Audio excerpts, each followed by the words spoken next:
ఓం శ్రీ మాత్రే నమః. రోజుకో శ్లోకం, దాని యొక్క అర్థం తెలుసుకుంటున్నాం. ఈరోజు ఉదయం మనం నేర్చుకున్న శ్లోకం గంగే చైవ యమునే చైవ కృష్ణ గోదావరి నర్మదే సింధు కావేరీ జలేస్మిన్ సన్నిధం కురు. గంగే చైవ యమునే చైవ కృష్ణ గోదావరి నర్మదే సింధు కావేరీ జలేస్మిన్ సన్నిధం కురు. మనం ప్రతిరోజు స్నానం చేస్తున్నాం. పూర్వకాలంలో లాగా ఇప్పుడు మనం నదుల దగ్గరికి వెళ్ళి స్నానం చేయలేం కదా. ఈ శ్లోకం యొక్క అర్థం ఏమిటో నేను వివరంగా చెప్తాను, చూడండి.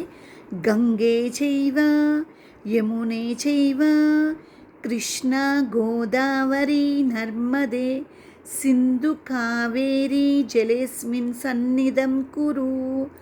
దీని యొక్క అర్థం ఏమిటంటే, మనం చేసే మనం నీళ్లు పోసుకునేటప్పుడు ఈ శ్లోకం పఠిస్తాం కదా. ఈ శ్లోకం దీని పవిత్రత ఏంటంటే, గంగా యమున కృష్ణ గోదావరి నర్మదే సింధు కావేరి అంటే పవిత్రమైన నదులను మనం పిలిచి వాటి పవిత్రతని మన నీళ్ళలో వచ్చేలాగా ఈ శ్లోకంని చదువుకున్నాం. ఈ శ్లోకం చదవడం వల్ల ఆ నీళ్లు పవిత్రంగా అవుతాయని మన పురాణాలు చెబుతున్నాయి.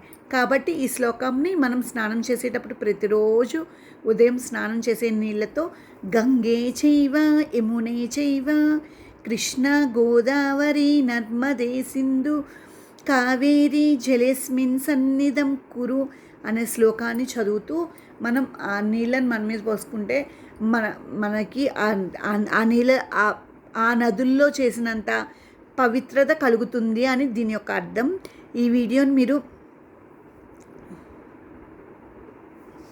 గంగే చైవ యమునే చైవ కృష్ణ గోదావరి నర్మదే సింధు కావేరీ జలేస్మిన్ సన్నిధం కురు అంటే అన్ని నదుల్లో కలిగిన పవిత్రత భావం మన నీళ్ళల్లో కలగాలని కోరుకుంటున్నాము అని ఆ నదులన్నింటినీ పిలుస్తున్నామని దీని యొక్క అర్థం.